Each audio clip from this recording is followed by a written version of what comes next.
estudio clásico, que se... Ah, nos habíamos olvidado de grabar. Bueno, hola a todos los que empiezan a ver recién. Em, Les muestro estas medallistas, le decía, y comparen, piensen a ver quiénes están más contentas.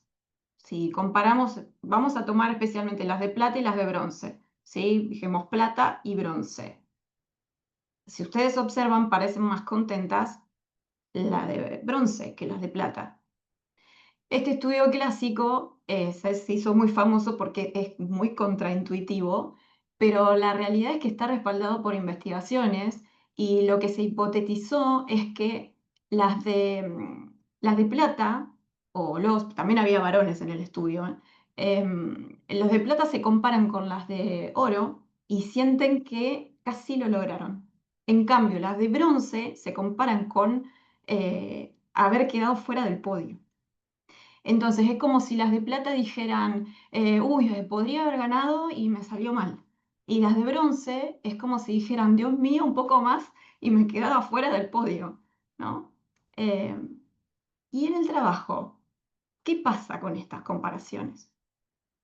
¿Se imaginan qué pasa si llevamos esta lógica al trabajo? ¿Qué pasa cuando nuestra identidad profesional depende de la comparación con los demás? También tenemos datos sobre el tema. La satisfacción laboral disminuye a medida que suben los niveles de ingreso de referencia, es decir, los ingresos de los demás. Incluso si nuestro salario permanece igual. A vos no te tocan el salario, pero si el del compañero sube o baja, impacta notablemente en cómo te sentís. O sea, tendemos a sentirnos mejor o peor en función de cuánto ganan los demás. Por ejemplo, en un estudio clásico que se hizo en Harvard, y bueno, con la Universidad de Miami también en conjunto, eh, hicieron una encuesta que le presentaron a la gente un dilema muy, muy famoso y le decían, vos en la encuesta, ¿preferís ganar $50.000 anuales cuando tus compañeros ganan 25.000? ¿O preferís ganar $100.000 anuales cuando tus compañeros ganan 200.000? ¿Y qué creen que pasó con nuestro cerebrito que no piensa en absoluto, sino que siempre piensa en términos relativos? Y la verdad que en este estudio, y después se replicó en otros, en este estudio más del 50% de las personas prefieren el primer escenario, o sea, el de ganar menos, pero no menos que los colegas, ¿no? Entonces hace sentido verlo así, cómo pensamos parados en un determinado contexto y comparación. Pero bueno, como vemos, nuestro cerebro muchas veces es un maestro de comparar mal, porque siempre está midiendo en función de lo que está al lado y en general creemos que este punto de referencia es razonable cuando mm, a veces el filtro de comparación que ponemos es ridículo. Piensen, por ejemplo, las comparaciones esas automáticas que hacemos con lo que vemos en redes sociales o en la televisión. Después uno lo puede razonar, decir, bueno, no, pero no me voy a comparar con tal persona, pero la verdad que el cerebro lo hace automáticamente a eso. Mi experiencia, mira, mi experiencia con mis clientes, en consultas y demás, yo lo que puedo observar es que el estrés laboral y el burnout no siempre vienen del exceso de trabajo. He acompañado a muchas personas en donde su estrés provenía del sinsentido, no de una carga extrema laboral, sino de un vacío, de un sinsentido. Entonces, a veces el trabajo se convierte como en digo yo, como un reality show de comparaciones, es como si viviéramos en la versión laboral del Gran Hermano, todo mirando lo que hace el otro, pero nadie preguntándose si realmente quiere esa vida. Entonces, el trabajar sin sentido es como salir a correr sin rumbo, ¿no? Terminás transpirado, cansado, con una sola certeza que tenés que ir a bañarte, nada más, el resto queda inconcluso. Entonces necesitamos cambiar el orden, porque muchas veces en la vida laboral y personal lo que hacemos es empezar por el hacer, que sería el hacer, sería como el trabajar por trabajar, ¿no?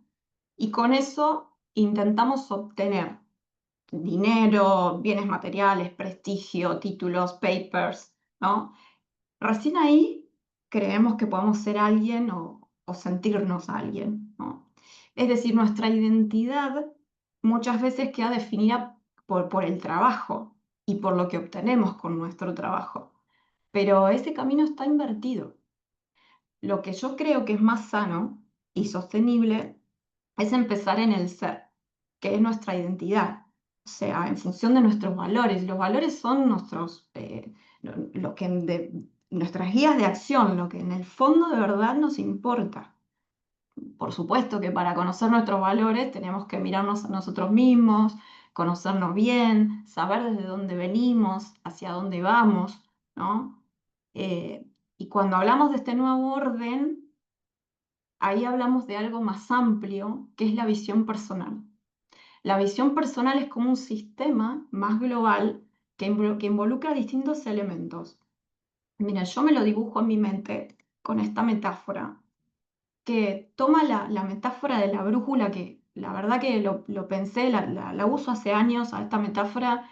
De hecho, la metáfora de la brújula en sí se ha utilizado en terapias de tercera generación, porque tiene un parecido muy grande con lo que es valores, con lo que es dirección de vida y demás. Y dije, bueno, quizás tenga que modernizarla, la cambio por, no sé, pensaba el GPS interno o algo así más moderno, pero la verdad que dije, no, estoy encariñada con la metáfora de la brújula porque realmente creo que tiene otra fuerza, otro peso. Em, entonces, la visión personal es como una brújula que integra distintas piezas que nos ayuda a mantener dirección aunque el terreno cambie. Esa brújula interna abarca 5 elementos fundamentales, que son el mapa y el punto de salida, el horizonte, los destinos, el puente y la brújula misma que incluye todo lo demás, ¿no? Entonces, primero está el mapa y el punto de salida, que es el autoconocimiento. O sea, el mapa nos permite saber a dónde estamos parados hoy, quiénes estamos siendo en estos momentos. Nos da la perspectiva sobre nuestros modelos mentales, nuestras creencias que nos condicionan, también sobre nuestras fortalezas, nuestras debilidades. O sea, es como revisar bien la cartografía, ¿vieron? Antes de emprender un viaje. O sea, necesitamos saber qué terreno estamos pisando, desde dónde salimos. Y de ahí podemos visualizar el horizonte que queremos. Y esa es la visión de futuro, que es un componente de la visión personal. Entonces, el horizonte o la visión de futuro no es una meta puntual, es algo mucho más amplio, es dirección, energía, sentido. O sea, es lo que nos da entusiasmo y claridad hacia dónde movernos. Pero nunca podemos alcanzarlo del todo. Es como el norte que elegimos. Es decir, nunca podemos llegar y decir hoy, amigos, acá estoy, pisé el norte, selfie, o sea, no, el horizonte siempre se expande más allá. Entonces, el horizonte no es para llegar, es para orientar. Y esa diferencia es clave porque en cambio las metas se tachan de la lista, pero el horizonte nos acompaña toda la vida. De hecho, las metas y o podemos decirlo objetivos también, es otro de los componentes y que sí, al ser más concretos, nos dan como esa satisfacción de avanzar. Pero no debemos confundir con el fin último, ¿no? Porque las metas serían como los puntos de llegada, estaciones en el camino, no la definición de quiénes somos. O sea, uno puede llegar a una meta, celebrarla, cumplirla y después seguir moviéndose a la siguiente. Pero el horizonte sigue estando, ¿no? Ahora bien, esa visión de futuro sin una acción concreta es como porque hasta acá todo muy lindo, pero sin la acción es como, no sé, una suscripción al gimnasio, esa que se hace en septiembre, y que te da como satisfacción moral de que te inscribiste y te dura hasta diciembre, porque después puras despedidas, fiesta y bueno, chau suscripción, a veces pasa. Por eso tenemos que construir un puente. El puente es pasar a la acción, ¿no? El puente representa ese diseño y construcción de futuro. Es el compromiso de pasar del deseo a la acción. es lo que conecta el presente el autoconocimiento, a dónde estoy, con dónde quiero estar. Porque de nada sirve tener el mapa, el horizonte inspirador, si no construimos un puente concreto para avanzar, ¿no? Sin esa acción, la visión queda como en puro deseo o, bueno, una historia motivacional que te emociona, lagrimita en ese momento, te pones medio como que te movió algo, pero se te olvidó al día siguiente, ¿no? Y finalmente, la brújula engloba todo y es la visión personal en sí misma, que es la guía interna que contiene todo, es lo que nos permite ajustar el rumbo, aunque cambien circunstancias externas, aunque incluso cambien nuestras metas. Y lo más importante es que esa brújula es propia, no se la pedimos prestada a nadie más. Cuando logramos tomar decisiones desde esta brújula interna, el hacer, cuando digo brújula interna, sería como desde el ser, ¿no? Tomo decisiones desde el ser, desde mi brújula, entonces el hacer se vuelve mucho más liviano. Ya no se trata de correr de atrás de lo que aparezca, acumular logros, cumplir expectativas externas. El hacer empieza a tener sentido porque responde ya a una dirección clara. Y el obtener deja ya de ser una obsesión porque sí y se empieza a convertir en una consecuencia natural de la visión personal. Miren, el hacer con brújula se parece algo parecido a una pickup race. No sé si alguna vez la vieron, es un video cortito, se los muestro. Go! All right, first one to get all their cups in the container wins. Can only take one at a time, though. Yes, I'm gonna win. Ooh, Yes. no, Zorae might have a better strategy, or does Getty? Oh boy. Yes. Oh, I don't know. I think Getty's gonna win this. Oh no, you have way less cups than me. Oh my gosh. Oh my gosh. Wait, I'm getting close. You Oh, do you that. can just No, do it. wait. Just Wait. there you go. You're in No. place. Oh my You're in God. place. Oh, Oh, Zorae! Zorae! Yes! Nice! Zorae wins it. Bueno, este jueguito me hace acordar siempre ¿no? al juego de la vida y la visión. Fíjense que la persona que empieza por los vasos más lejanos, a primera vista, parece que va perdiendo porque arranca más despacio y desde afuera da la impresión que eligió mal. Pero en realidad está jugando con una estrategia mucho más inteligente porque sabe cuál es el orden más eficiente y está actuando con esa visión en mente, ¿no? Mientras tanto, la que agarra los vasos más cercanos parece que va rápido, rápido hacia al comienzo, pero después se queda sin aire, sin plan, sin tiempo, ¿no? ¿Y qué pasa en la vida profesional con esto? Muchas veces nos tienta lo inmediato, ¿no? El ascenso rápido, el sueldo, el logro que brilla en la superficie, la cantidad de papers que podemos escribir, la revista con mejor indexada, no sé. Pero quien actúa con brújula interna sabe que el verdadero juego no es la inmediatez, sino la dirección sostenida. A veces la persona, no digo todos los casos, pero ayuda a graficarlo esto, que a veces la persona, aunque parezca más lenta al principio, termina llegando lejos igual. Pero lo importante no es que llega lejos, sino es que llega lejos con claridad y con mayor sentido, porque también se puede llegar lejos, pero sin sentido, ¿eh? Y eso es bastante complicado. Em, entonces, para dar un primer paso práctico en esta conferencia, nos vamos a centrar, de todos estos elementos que vimos, nos vamos a centrar en la visión de futuro. Porque cada uno de estos elementos que yo le compartí en la metáfora del mapa tiene para hablar un montón. Pero bueno, vamos a focalizarnos en esto. Quiero que lo pensemos entonces como un horizonte. No es una meta puntual, no es una estación concreta del camino, el horizonte siempre está ahí, nos guía, nos da dirección, energía. Nunca podemos decir ya llegué a él, ¿no?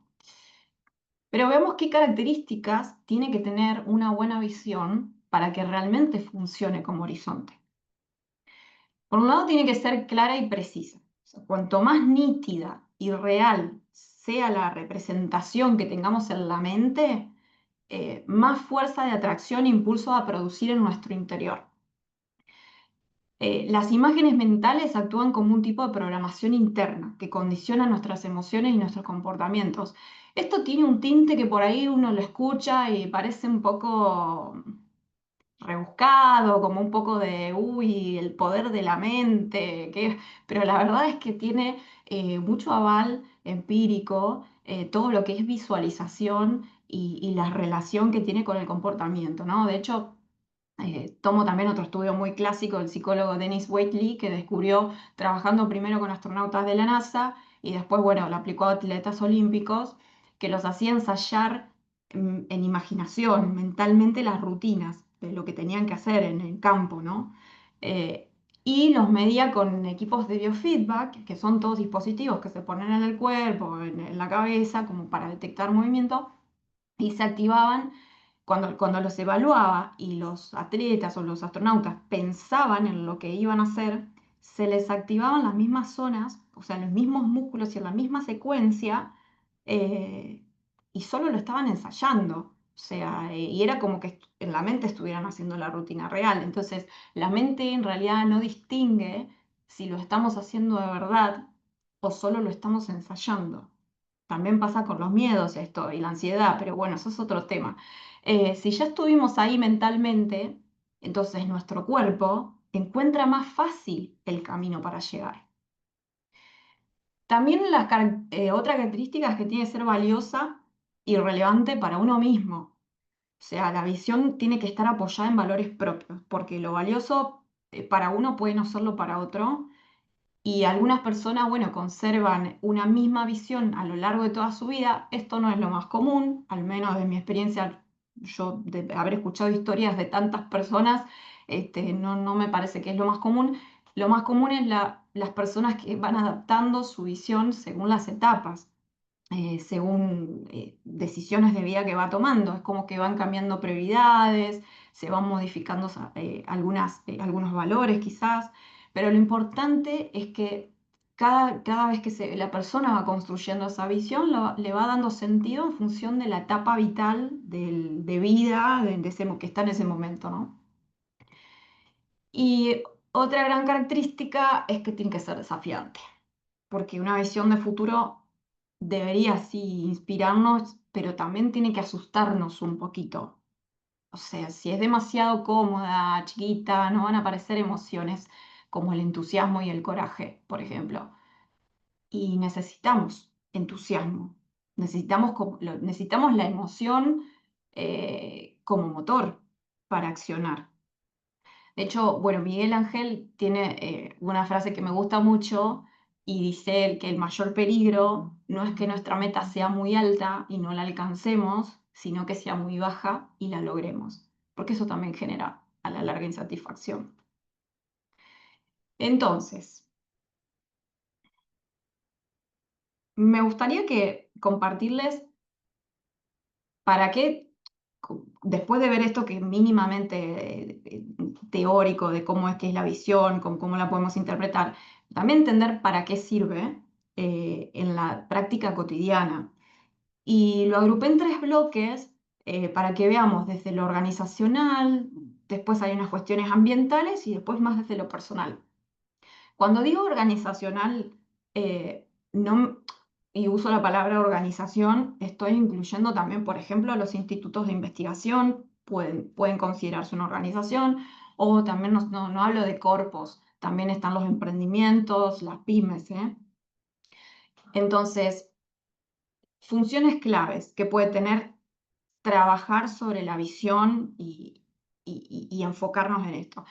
Por un lado, transformar las intenciones en acciones. O sea, todo lo que hice ideas abstractas la convierto en un cambio real en la forma de trabajar y se van haciendo ciclos iterativos donde la visión se va traduciendo en actividades concretas y esas actividades concretas me van retroalimentando nuevas ideas abstractas, esas nuevas ideas abstractas me van bajando a la práctica y así permiten que los trabajadores y las empresas puedan avanzar con sentido. También es una guía para la toma de decisiones, ¿no? Porque orienta acciones, ayuda a establecer prioridades, básicamente. Y algo muy interesante es que hace más fácil la evaluación de la coherencia entre medios fines. que a veces las damos por hecho, pero no siempre hay coherencia en las organizaciones entre los medios y los fines. Entonces, de este modo, se facilita la adaptación del emprendimiento o la empresa. Y por supuesto que una de las cosas más valiosas, al menos que yo lo veo en la práctica y realmente valoro mucho esta parte, es el impacto que tiene en la innovación y el crecimiento. Porque la visión de futuro es un motor fundamental para el éxito y el rendimiento de un emprendedor. Especialmente, sí con ciertas condiciones. O sea, tiene muchísimo más potencial cuando se comparte y se la integra en la estrategia y en la cultura del emprendimiento, ¿no? También, bueno, otra función valorable es que sirve para motivar e inspirar, porque un líder con visión moviliza a los miembros de su equipo, generando compromiso y entusiasmo y mostrando este propósito compartido, haciendo que el propósito sea atractivo para todos. Y les comparto también el respaldo que tiene esto desde los datos de algunas de las consultoras más reconocidas a nivel global. Por ejemplo, Randstad este año, el Work Monitor que hizo, em, muestra que, por las dudas, para aquellos que no conocen, son consultoras que evalúan mucha cantidad de personas. Y trabajaron con más de 26.000 personas, 35 mercados, personas entre 18 y 67 años, hacen encuestas y hacen análisis de datos. Y bueno, desde Randstad se vio que el éxito no solo está por la tarea, el hacer en sí, sino que lo que saltó primero es que es el para qué lo hacemos, el por qué lo hacemos, y también fue bastante importante con quién lo hacemos, aparte del cómo. El cómo tiene que ver con las tecnologías, el aprendizaje y demás. Pero fíjense qué importante para todos los trabajadores que está haciendo, lo valioso que está haciendo el para qué y el por qué para considerar el éxito, ¿no? Otra consultora también, Michael Page, plantea que las empresas, yo les muestro las conclusiones principalmente, ¿no? En el informe último que hicieron, destaca que las empresas que hoy pueden lograr transmitir coherencia con quiénes son, esa sería la misión, ¿no? Y hacia dónde van, que es la visión, atraen y retienen mucho mejor al talento. Es decir, hoy el verdadero diferencial de las organizaciones no está siendo tanto el salario, los beneficios aislados, sino la claridad con que comunican la cultura, los valores y la visión de futuro. Acá creo que me quedó medio chiquito el gráfico este, pero bueno, estaba interesante porque habla del orden de prioridad de algunas cosas que valoran los trabajadores, y desde dos perspectivas de análisis salió que la primera prioridad es el trabajo, el balance trabajo-vida. Y a lo último aparecen el éxito en mi carrera, dice. O sea, se están como cambiando el orden y prioridad de algunas cosas, o sea que de algo nos estamos dando cuenta. Lo mismo que pasa en las organizaciones, pasa con las personas. Em, o sea, cuando un líder tiene una brújula clara, transmite confianza. Cuando su brújula es prestada, transmite ansiedad, ¿no? Y una visión borrosa se nota. En la comunicación se nota la incoherencia entre lo que se dice y lo que se hace. La incoherencia es, por ejemplo, si una empresa dice: nosotros valoramos la innovación, pero después castiga el primer error, eso no es innovación, eso es chiste, ¿no? Y ya nos estamos dando cuenta de eso y eso no se tolera. En cambio, la coherencia entre visión y comportamiento genera ya un círculo virtuoso, que si parto de ese propósito y visión de futuro, eso aumenta la confianza en todos los trabajadores, en la organización. Esa confianza genera compromiso, adhesión con la tarea, y eso impacta positivamente a la larga en el rendimiento, ¿no? También, desde el punto de vista del medio ambiente, si bien parece un tema medio alejado, pero me gustaría que lo sepan porque hay bastantes estudios de esto. y para que dimensionen todo el impacto que tiene en distintas áreas, en distintos niveles, o sea, no es solamente desde el trabajador individual. Em, lo que se vio es que es clave para desafíos globales como el cambio climático, por ejemplo. Lo que se logra trabajando con las personas, la visión, es fomentar la participación y el aprendizaje colectivo. O sea, al involucrar a diferentes personas en la construcción de una visión compartida en una comunidad, por ejemplo, se promueve la colaboración, el sentido de pertenencia, sobre todo, y la co-creación de soluciones. Hay más cabezas pensando y todos en una misma dirección, ¿no? Y eso es clave para la solución de problemas complejos que nadie puede resolver en soledad, ¿no? Como estos. Em, bueno, impulsar al cambio también, porque a nivel ambiental, trabajar con la visión de futuro permite cuestionar prácticas insostenibles, que si no trabajamos la visión de futuro, no las cuestionamos. Podemos entonces imaginar alternativas y movilizar a las personas hacia objetivos comunes. De hecho, varios de los estudios les hacen pensar a las personas futuros distópicos o cosas así, y en base a eso establecer alternativas para esos escenarios. Em, bueno, desde lo más íntimo y lo personal. ¿Para qué sirve en mi día a día tener una visión de futuro? Por lo menos sentarme a trabajar sobre mi visión de futuro. Primero brinda propósito, decimos. Eso es lo clave, lo más importante, diría. De ahí parte todo. La visión actúa entonces como ese norte. Si no tenemos visión, terminamos corriendo atrás de símbolos de estatus, básicamente, y no nos damos cuenta. Símbolos de estatus del que sea, ¿no? El título, el sueldo, la oficina más grande, la cantidad de papers que escribimos. Entonces, con visión dejamos de demostrarle cosas a los demás.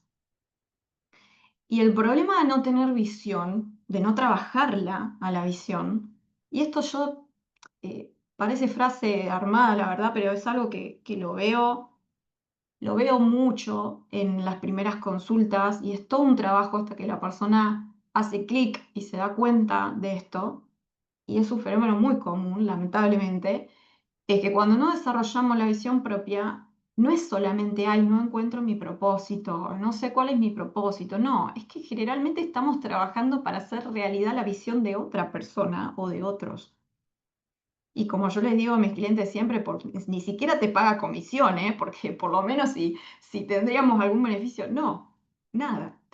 Entonces, brinda propósito es el primero, genera enfoque es otra función importante. eh, y muy importante también, porque todos los días nos aparecen cosas nuevas, nuevas oportunidades, imprevistos, algunas ofertas tentadoras, ofertas que no nos tientan tanto porque nos dan miedo. Entonces, la visión de futuro nos ayuda a decidir qué sí y qué no. Y ya eso es un montón. Otro es que da sentido a las acciones. Una visión es como que si nos paráramos en algo elevado, desde donde mirar abajo todo, eh, podemos detectar cosas, porque sin visión todo parece igual de importante, todo es igual de relevante, no sabemos qué priorizar. En cambio, con visión, parados desde arriba, lo importante ya sale a la vista. Volvamos a la metáfora. Es como mirar el mapa. Toda la ruta me va a dar igual, no tengo, es un dibujito, no, es todo lo mismo. Ahora, si yo miro un mapa y digo, quiero ir de Santa Fe a Bariloche, entonces todo cobra sentido. Ya tiene otra claridad, yo ya sé qué mirar, por dónde ir, qué cosas tener en cuenta. Eso significa que da sentido a las acciones, ¿no? Y finalmente, impulsen la perseverancia. Miren, la perseverancia es un rasgo que los psicólogos amamos un montón por todo el aval que tiene y por todas las cosas que se han estudiado sobre esto y por todo lo que implica, ¿no? Este rasgo.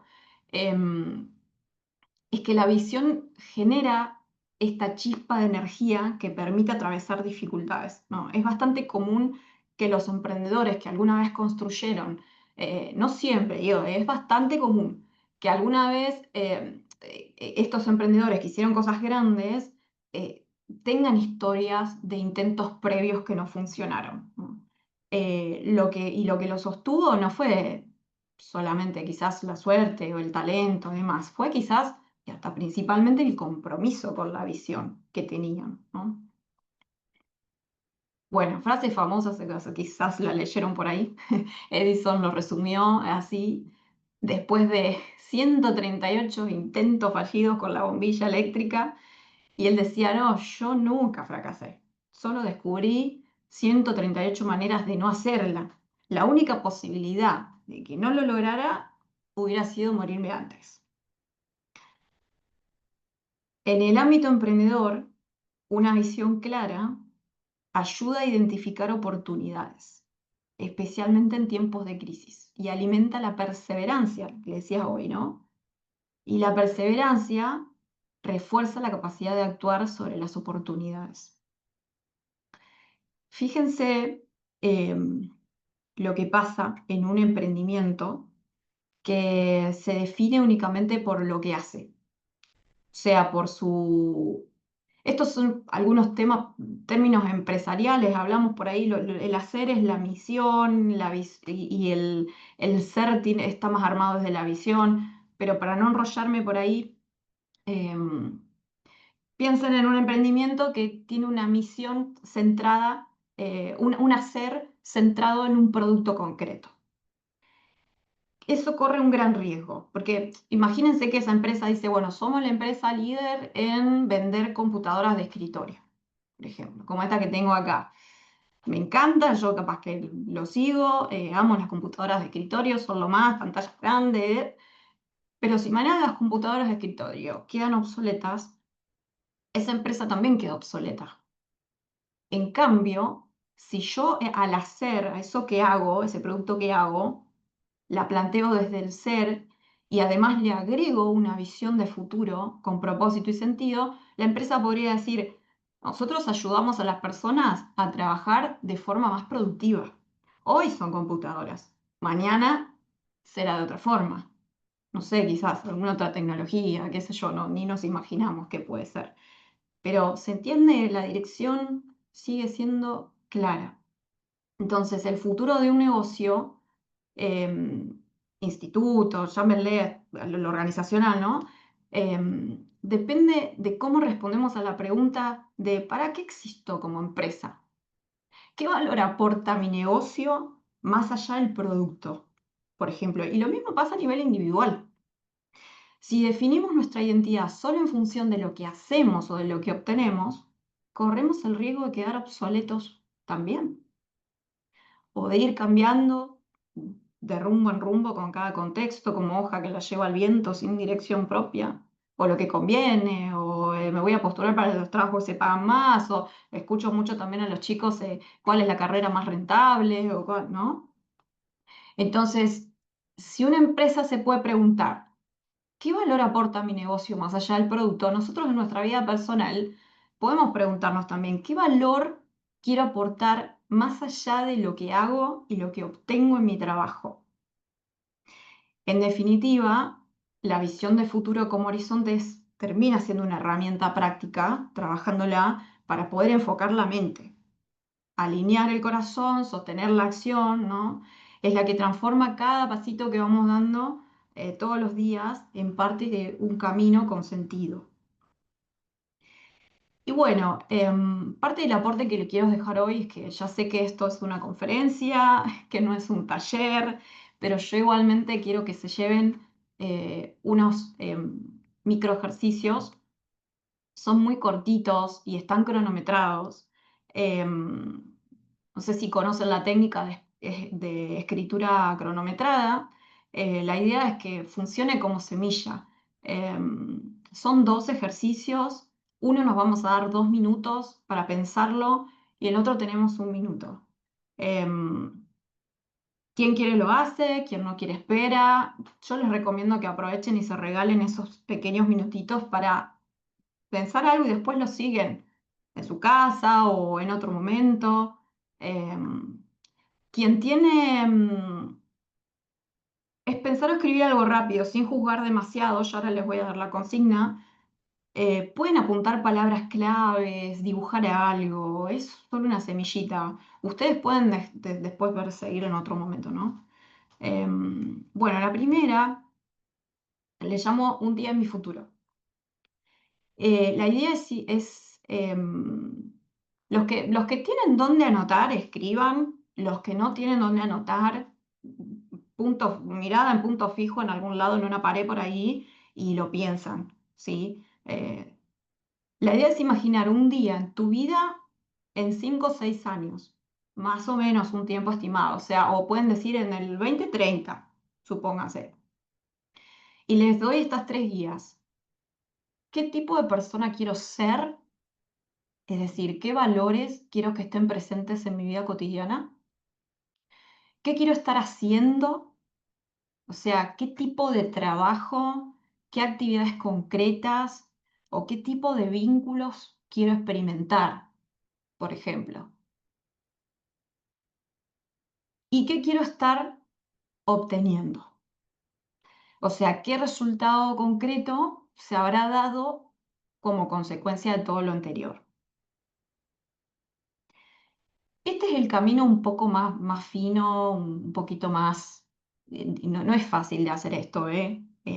Yo lo trabajo con personas a veces en varias sesiones, pero es una punta, nada más. Eh, a veces resulta más fácil si se traban y no sale. Pueden empezar con imaginarse un día de su vida en el 2030, desde que se levantan hasta que se acuestan. Un día promedio. Puede ser un día promedio de semana, un día promedio de fin de semana, pero eso ya les va a dar una puntita para después pensar esto otro. O sea, pueden ir por donde ustedes quieran. Vamos a arrancar con el ejercicio. Son 2 minutos que están cronometrados con una música de fondo. Cuando termine la música, pasamos al otro ejercicio. ¿Ok?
Bueno, ahora bajemos todo esto a tierra un poquitito.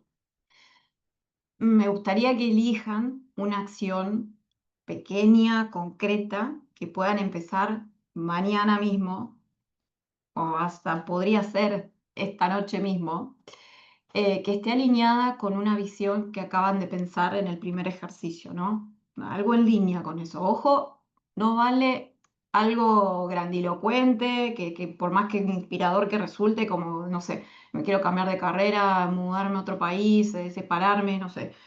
Hay que elegir algo simple.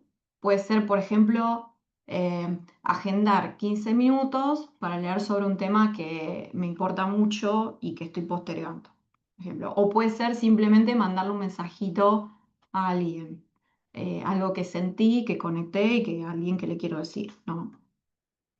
Em, Vamos, pongo de nuevo el timer, un minutito, y con este último ejercicio ya vamos llegando al final.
Bueno,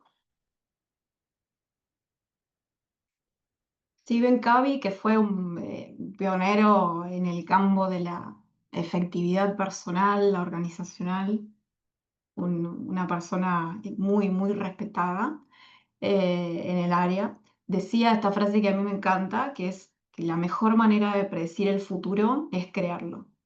Y para crearlo necesitamos un mapa, un horizonte y destinos propios, el puente y una brújula para todo el camino. Y bueno, ya llegamos al final. Quizás lo más valioso que puedan llevarse hoy, y sinceramente lo que yo quería generar también es, no es no es darles una respuesta, una receta armada, sino que se lleven buenas preguntas, una motivación para seguir pensando.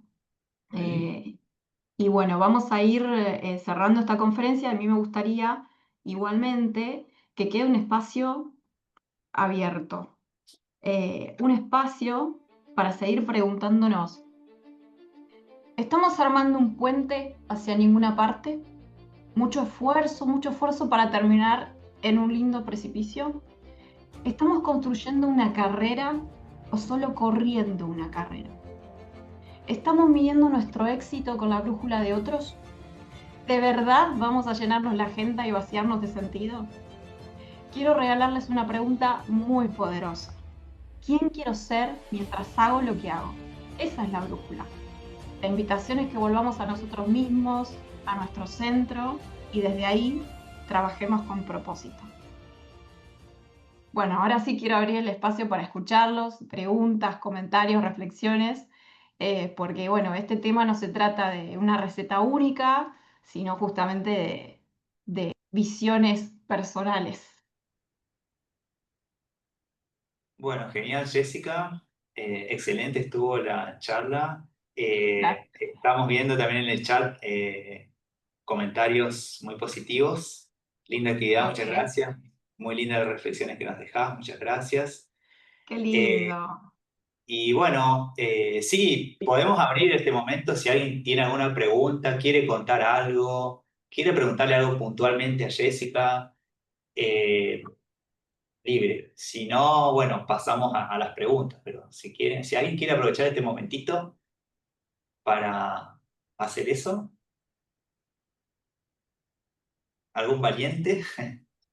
Bueno, También puede ser, alguien quiera, no es necesario que me hagan una pregunta, alguien puede, si quiere compartir algo, alguna visión claro, sí, o sí. una visión, bueno, alguna forma de ver o diferencia, lo que quieran.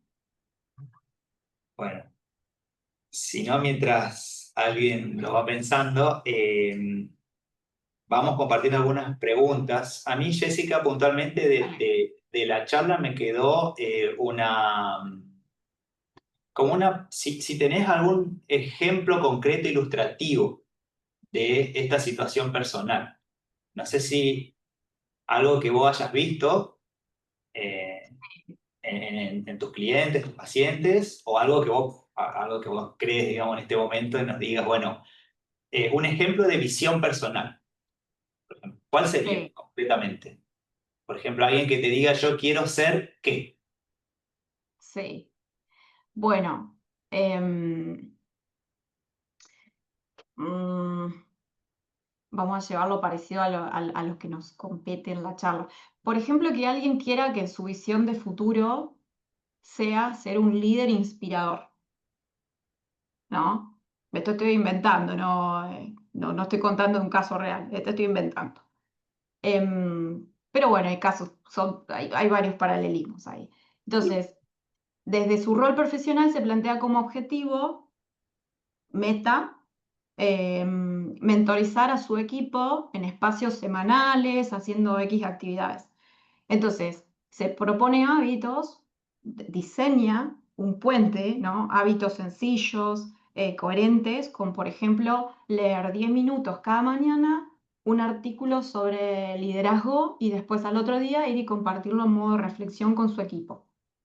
Entonces, ese puente, haciéndolo todos los días, construyéndolo, se va reforzando hasta que después de un año se convierte en parte de la cultura de esa persona, de ese lugar, de ese equipo, desde donde trabaja, ¿no?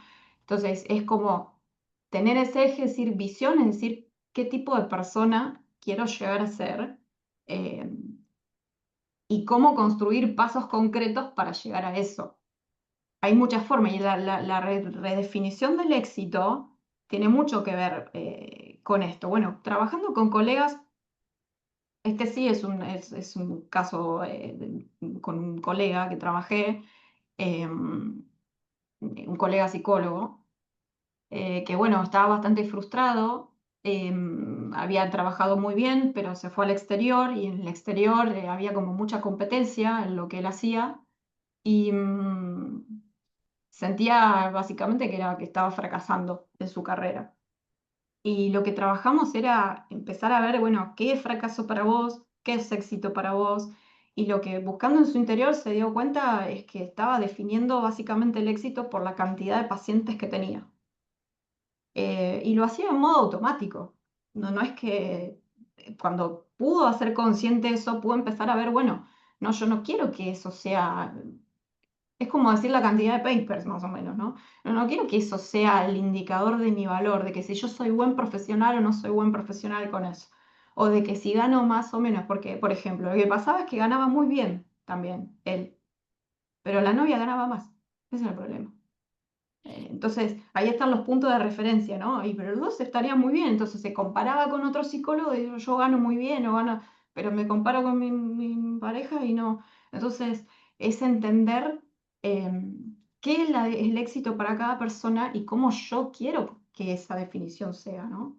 No sé si respondo algo, Osvaldo. Sí, sí, sí, sí. Está bueno el ejemplo. Da una idea de a qué apunta esta cuestión de la visión personal. Está Ujú. bueno. Bueno, gracias, Jessica. Bueno, Bueno, tenía preguntas que habían hecho en el formulario. ajá.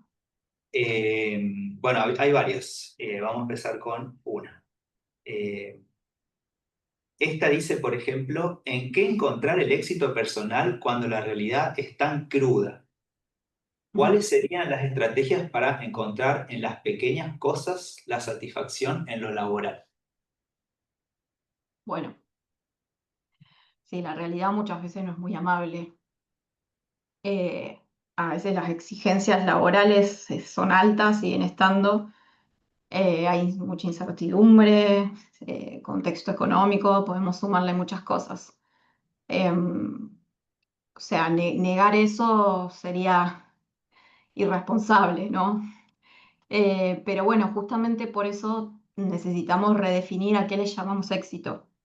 Porque si lo medimos solo o sea, en logros o en metas lejanas, en un entorno adverso eso se vuelve es inalcanzable. O sea, en cambio, si al éxito lo redefinimos, no como una meta o algo a alcanzar, sino como una coherencia entre lo que soy y lo que hago, entonces cualquier crudeza que te ponga la realidad te va a empezar a dar satisfacción y sentido.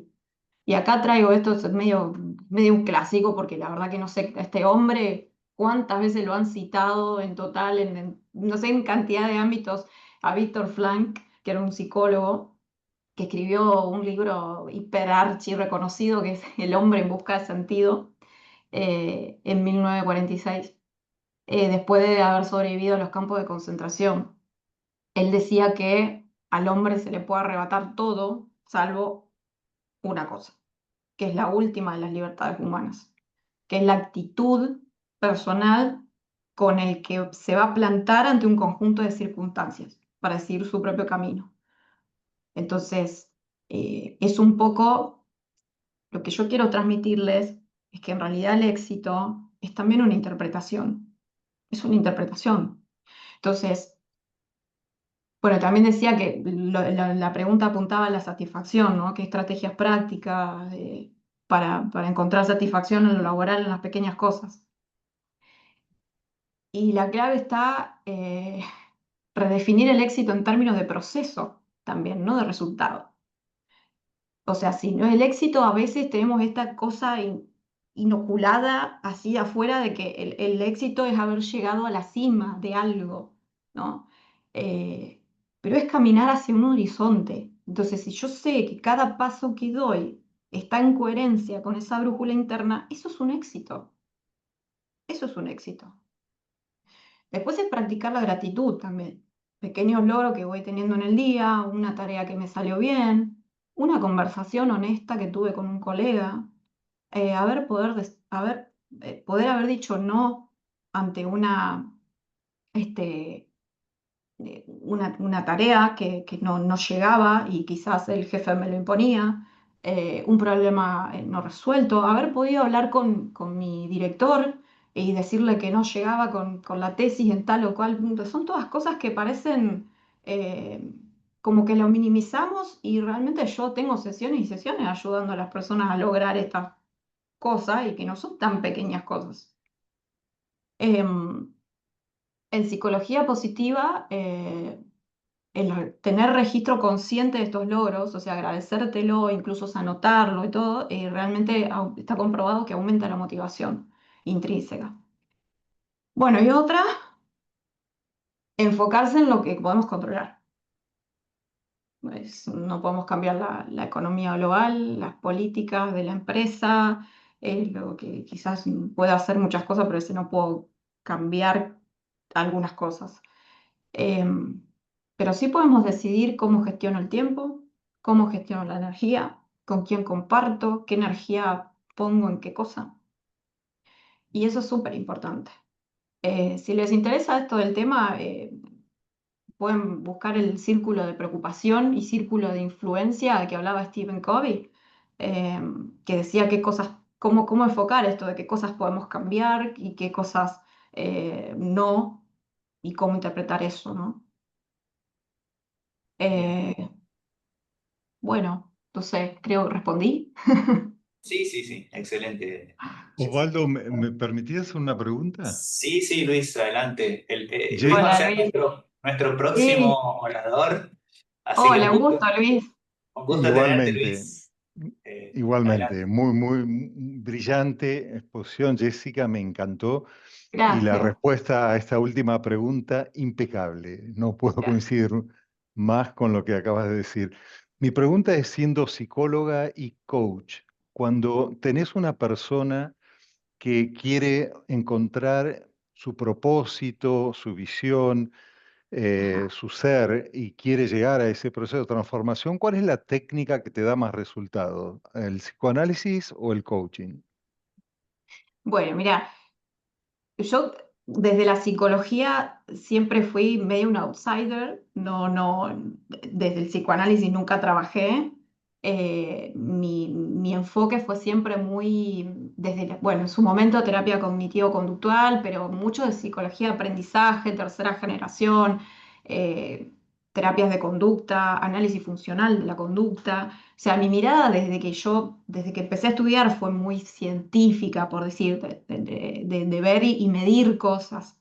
Entonces nunca me sentí cercana de lo que es el psicoanálisis. Con el tiempo fui metiéndome en otras áreas y cada vez más en lo que es el área de los negocios y ahí llego al coaching. Desde la psicología se trabaja más enfocado mucho en el autoconocimiento, es mucho, mucho de eso, y de ahí trabajar desde mi orientación, ¿no? En el presente. Y en cambio, desde el coaching lo que hago es del presente al futuro. Esa es una de las mayores diferencias. Actualmente yo no trabajo como psicóloga, mi background está conmigo, o sea, no, sigo, parte de mí es psicóloga, pero trabajo principalmente desde el punto de vista del coaching, con técnicas para que la misma persona vaya encontrando, porque acá no es que uno puede decir, bueno, te conviene hacer tal cosa o te conviene otra. No, son preguntas claves y un proceso reflexivo muy profundo para que la persona vaya conectando con quién es y a dónde quiere ir. Y a veces son cosas que no las podemos ver. De hecho, yo misma tengo mi propia coach y también trabajo algunas cuestiones con Mm. ella que me ayuda a ver, ¿no? Algunas otras perspectivas. eh, Sobre todo para trabajar con equipos y demás, ayuda un montón. Muy buena la respuesta, Bueno, gracias. gracias. Gracias, Luis. Tenemos otra pregunta. Esta está en el chat. Dice si es posible recuperarse de un burnout y si es posible, ¿cómo? Uf, bueno, qué pregunta. Eh, a ver, primero pongo un poco de contexto porque no quiero asumir que todos los que están acá saben lo que es el burnout, ¿no? Así que lo resumo así muy, muy brevemente. Em, no, primero que es algo serio, no es que estoy requemado del trabajo, es como que no, es un problema realmente que hay que tratarlo.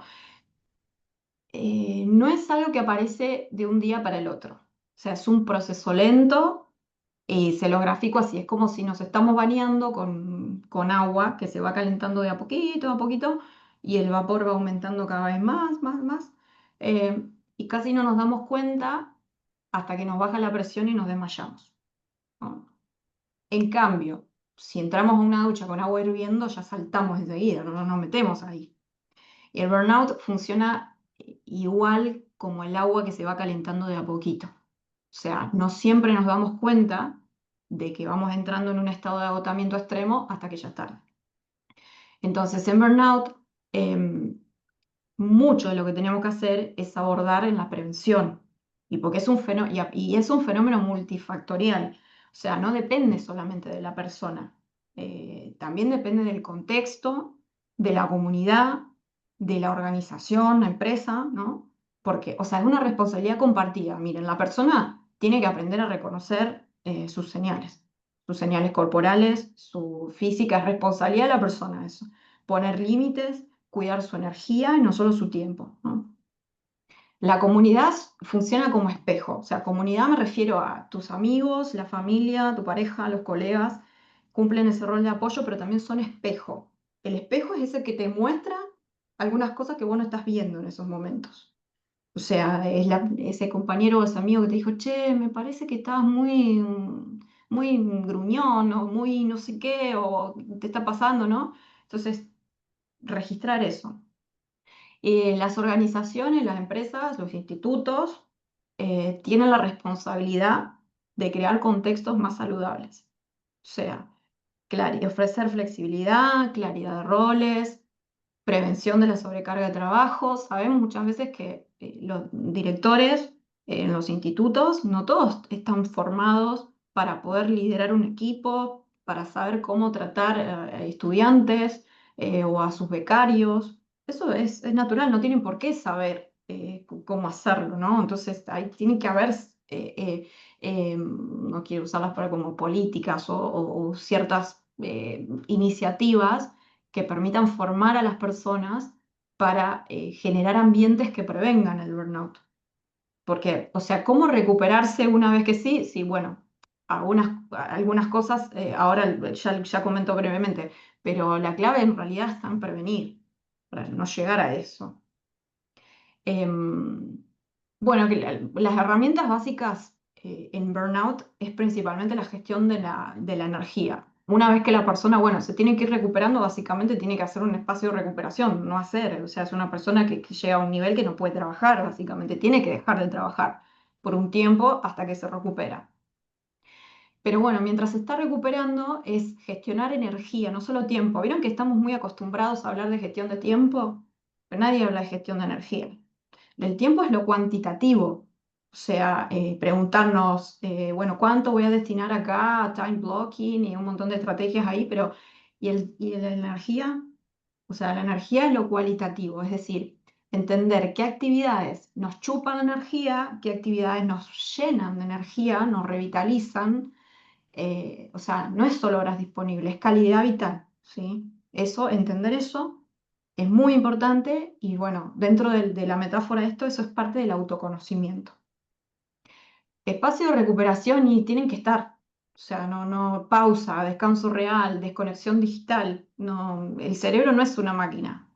Pero incluso hasta las máquinas necesitan un reset, o sea que sí o sí necesitamos ese espacio de recuperación. Y después, bueno, se resuelve cuando ya estaba en fases avanzadas, se resuelve con apoyo profesional, médico incluso, porque hasta hay un desgaste que a veces se necesita un apoyo médico, no se no alcanza con una terapia, digamos. Em, y bueno, el apoyo profesional también, no necesitas estar hasta súper quemado para buscar apoyo. Podés hacerlo en una etapa preventiva también. Bien, genial, Jessica. Muy buena respuesta. Bueno, seguimos con algunas preguntitas más. ¿No? Sigo en el chat, sigo en el chat. Acá hay otra pregunta, comentario. Dice, yo tengo una pregunta, pensaba en esta frase de la mejor manera de predecir el futuro es crearlo, que me gustó mucho, pero a la vez pensaba en el control obsesivo de las cosas, de las situaciones, de ser muy estructurado o de más organizado. ¿Algún consejo para tener ese balance de fluir mientras también nos encaminamos hacia esa visión? Espero se haya entendido. ¿Te Ujú, parece?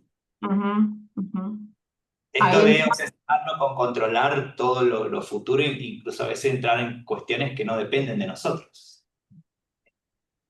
Sí, ¿Algún está consejo? relacionado con lo que hablamos recién del círculo de influencia y el círculo de lo que no podemos cambiar. Em, Hablamos de planificación flexible, siempre. De hecho, a veces la rigidez, el ponernos obsesivamente, digamos que quiero lograr esto, quiero llegar a esto, a veces en realidad no estamos trabajando ahí de la visión, estamos trabajando de una meta, ¿no? Nos enamoramos de una meta. Y la meta es como decir, quiero, supónganse que, no sé, empiezo como becario con ISET y tengo que sacar un paper, me lo pongo como meta. ¿Y por qué es exigencia para todo? O porque tengo que terminar. Y seguir, insistir, insistir con eso. Y a veces es sabio también escuchar que puedo tener que cambiar el rumbo y hacer otra cosa. Y eso es flexibilidad. Es flexibilidad sin perder igualmente la dirección. Pero entiendo que sí, la pregunta a veces pasa cuando nos ponemos en obse con las cosas y con que queremos como controlar, estamos trabajando no desde la visión, sino desde cariñarnos con una meta o con hábitos que tampoco tienen mucho sentido. Porque hábitos vamos a encontrar un montón. Por ejemplo, yo quiero aumentar mi productividad y me leo el libro del club de las 5 de la mañana, entonces me pongo que me tengo que levantar a las 5 de la mañana todos los días, pero no sé si eso me va a conducir hacia donde yo quiero ir. No sé si respondo a la pregunta. Sí, sí, sí, excelente. Bien, Por bien. supuesto que dentro de eso, a ver, sin irme para otra cosa, dentro de eso está el tema de la dificultad que tenga la persona con temas, cuestiones ya obsesivas, ¿no? Que le cueste salir de ahí y que eso también se puede resolver y requiere ayuda por otro lado, digamos, también, ¿no? Ujú. Genial. Bien. Tengo una preguntita más en el chat. Bueno, Eh, bueno, lo relacionaba un poco con esto de la realidad dura que por ahí nos toca vivir, que bueno, por ahí menciona, a ver si hay alguien que ve, para que lo Alan, hay que silenciarlo. sí, Yo no puedo. ahí voy. Está, no pasa nada. Ahí está. Bueno, para que vuelva al chat. Bueno, claro, lo relacionaba con un poco lo que estábamos hablando de la situación difícil que estamos pasando. Bueno, acá menciona el tema del ajuste de los salarios, el financiamiento, la investigación, por ahí la crisis que estamos pasando en el sistema científico. Ujú, Y la pregunta, en ese contexto, la pregunta es, ¿qué estrategias de gestión emocional podemos usar para mantener la motivación en hacer? ujú, ujú. Frente a este contexto un poco... Ok, Ajá. ok. ¿Qué estrategias? A ver, repetime la pregunta. Dice, ¿qué estrategias de gestión emocional podemos usar para mantener la motivación en hacer? Es que esa pregunta eh, es muy parecida a lo que ya te respondí de Sí. la persona que preguntaba qué estrategias prácticas quería encontrar para lograr la satisfacción laboral incluso en lo pequeño, en el día a día, ¿no? Porque un poco en el hacer es encontrar en el hacer esas pequeñas satisfacciones, ¿no? Em, y volvemos un poco a lo mismo. A veces lo que tengo que hacer quizás no me agrada tanto.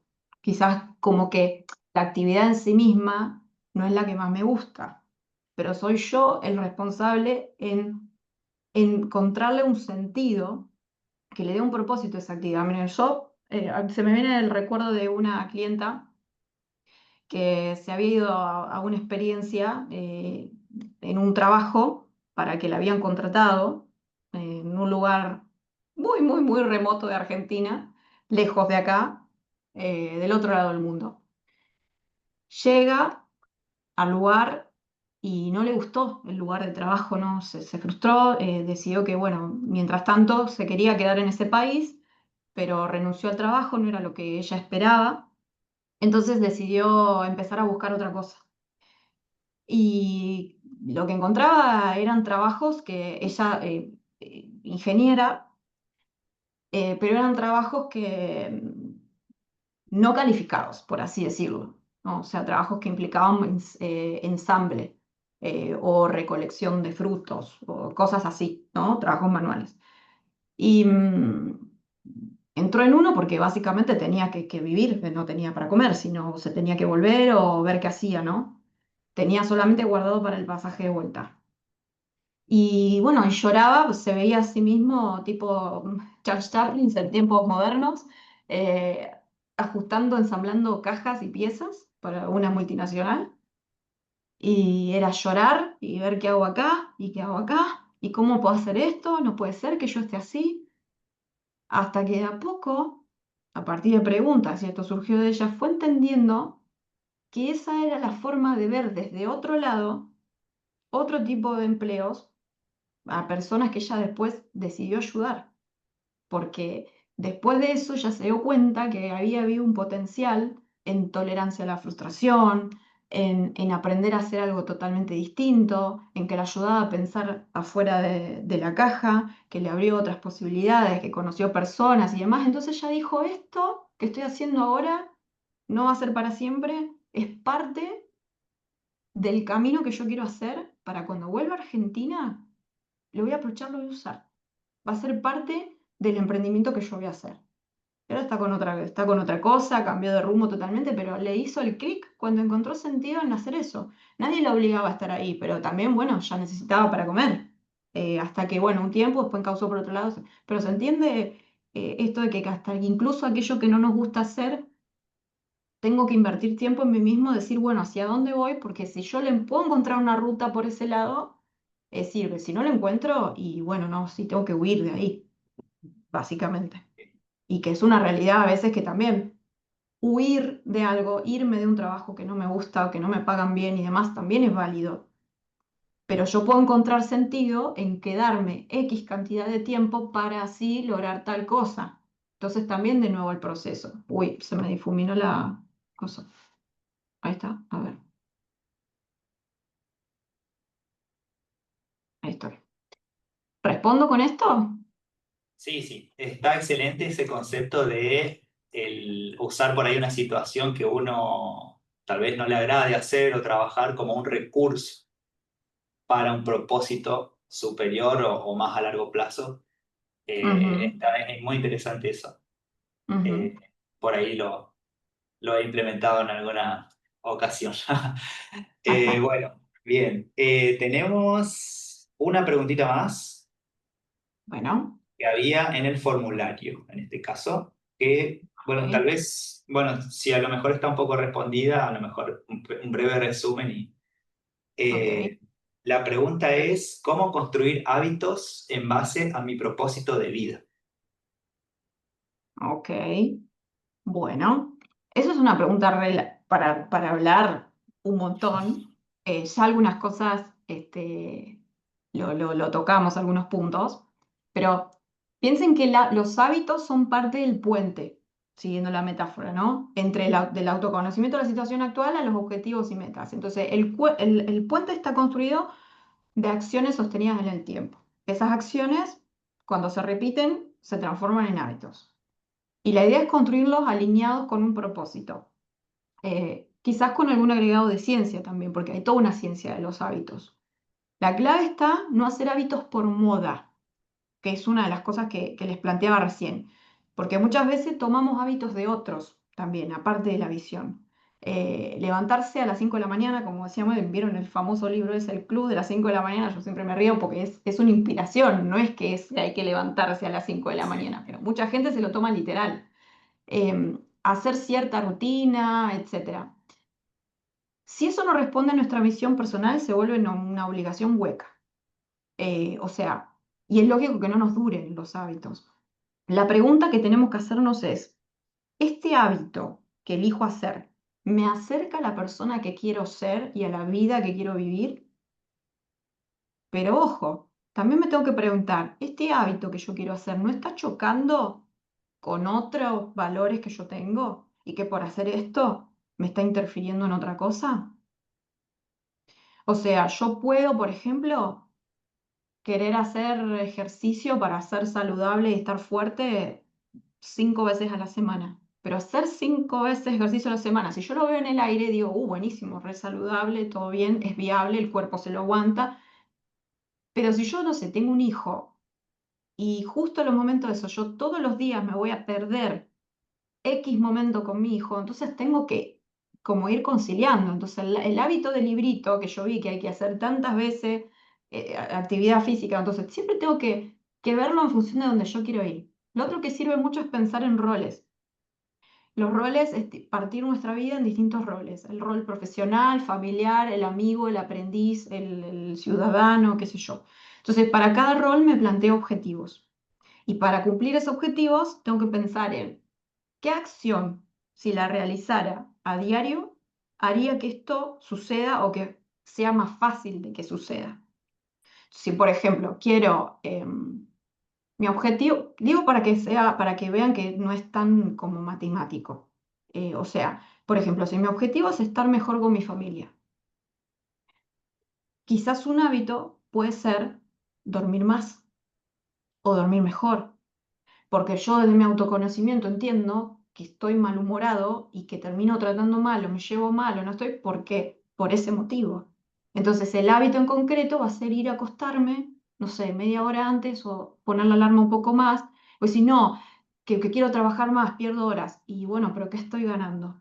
Y así es ese juego, por eso no es no puedo darles una respuesta como única o una receta única a esto porque parte mucho de cada persona, ¿no? Y de lo que a cada persona le está sucediendo. Em, y bueno, para construir hábitos, eh, lo más importante es que sean chiquititos. Lo pequeñito y repetido construye lo grande.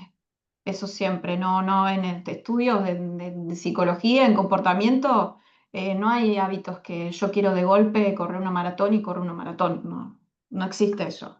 Existen el videos motivacionales de TikTok, digamos, es algo como muy rarísimo. Entonces, de la visión, tengo mis roles, tengo objetivos, tengo hábitos y tengo los mini hábitos chiquititos que me permiten ir construyendo lo demás. ¿Se entiende, Isaac? Sí, sí, sí, Ok. excelente, Jessica. Bien.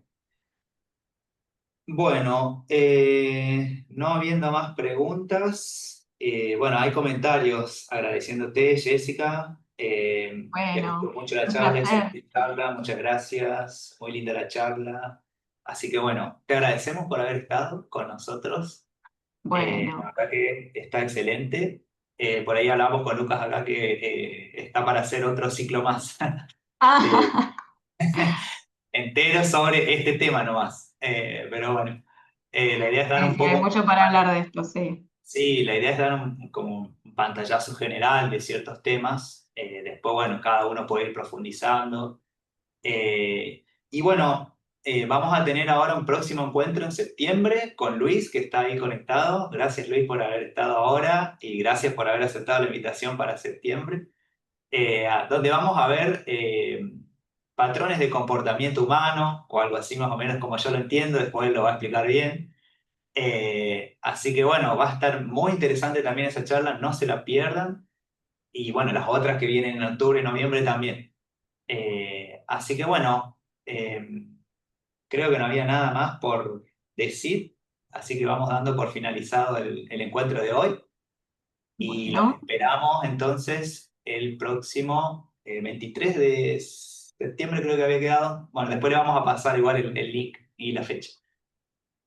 Así que bueno, gracias a todos por participar. Felicitaciones, fantástico, ¿eh? Muy bueno. Gracias, Luis. gracias. Adiós. Chao. Adiós, gracias.